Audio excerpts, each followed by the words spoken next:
তুমি আমার তোমার বিয়ে করার পর থেকে অনেক সমস্যা হইতে আছে। বেঈমান, সেদিন যদি তোদেরকে আমার বাসা থেকে বের করে দিতাম তাহলে আজকে আমার এই দিন দেখতে হতো না। এক্ষুনি তোরা আমার বাসা থেকে বের হয়ে যা। বড় সব সম্পত্তিকে আমরা আর কোনোদিন দখল করতে পারবো না। আমি এত সহজে হাল ছাড়ছি না। খায় না আমি একটু ওরা দেখতে পারলাম না, আল্লাহ আমার কাছ থেকে নিয়ে গেল। এরপরে যখন কাউকে বিশ্বাস করবি একটু বুঝে শুনে বিশ্বাস করবি। মেঘলাদের বাসায় চল না, একটু বুঝিয়ে বলবি তাহলে হবে।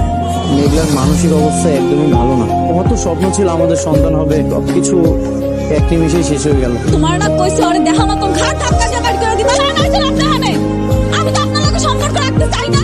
ভাবি অনেক আমরা সবাই আপনাকে নিতে আসছি। কই নিতে আসছেন? ওই অভিশপ্ত বাড়িতে ওর মতো বড় লোকের বিয়ে করে আমার জীবনটা শেষ। চল তোকে না বললাম যে খুব ইমার্জেন্সি কিছুগুলো করতে হবে। আমরা আবার ওই বাড়িতে যেতে পারবো, তাই না? আমার প্ল্যানটা সাকসেস হোক, তাহলে ওই বাসায় যেতে আর কোনো বাধা থাকবে না। তোমার নাম কি সোনা? নাপি, আল্লাহ কি সুন্দর নাম তোমার, মাশাআল্লাহ। বাচ্চা চুরি করে পালাই যাচ্ছ? না না স্যার, আমি চুরি করতেছিলাম না, ওরা চিপস কিনে দিতে চাইছিলাম। কোনো কথা বলি না। তোদের মতো কোরআনদারের জন্য কত বাপ মাদের সন্তান হারায় পাগল হয়ে বুঝতেছে। তোর কি জরুরি কাজ বল না। ওই পাওয়ার অফ অ্যাটর্নির কাগজপত্রগুলো সব রেডি করছিলাম, তোর সিগনেচার লাগবে। ও আমার ওয়াইফ, ও বর্তমানে মানসিকভাবে কষ্টে আছে, কারণ আমাদের প্রথম সন্তানটা গর্ভে থাকা অবস্থায় নষ্ট হয়ে গেছে। ও কোনো ছোট বাচ্চা দেখলে কাছে টেনে নেয়। আপনারা আমার চিনেন না? হ্যাঁ, আমার মেয়ে বাচ্চা চুরি করতে পারে। আমি আপনার সাথে অনেক খারাপ ব্যবহার করেছি।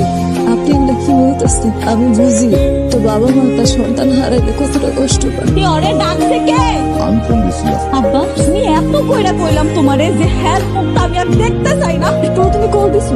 তোমাদের এত বড় সাহস, তোমরা আমার বাসায় এসেছো? তোমাদের মতো বেঈমান অমানুষদের আমার বাসায় কোনো জায়গা নেই। আমি ওদেরকে আসতে বলেছি, আজকের পর থেকে ওরা এখানে থাকবে। কারণে মেয়েকে মানসিক যন্ত্রণা ছটফট করতেছে। আরে হ্যাঁ হ্যাঁ জানি জানি, আমি মোহাম্মদ আব্দুল্লাহ অনিক। আমি আমার সকল সম্পত্তি আমার বন্ধু রাতুল রাজের নামে লিখে নিচ্ছি। এসব মিথ্যা নকল কিছু আমার কাছে কোনো ভ্যালু নেই। জামাই বাবু সব তো শেষ। কিচ্ছু শেষ হয়নি। তোর সিগনেচার করা অরিজিনাল কাগজটা যথাস্থানে রাখা আছে। তোর যত কাপড় চোপড় আছে, যা যা আছে, তুই সবকিছু নিয়ে এখান থেকে বের হয়ে যা।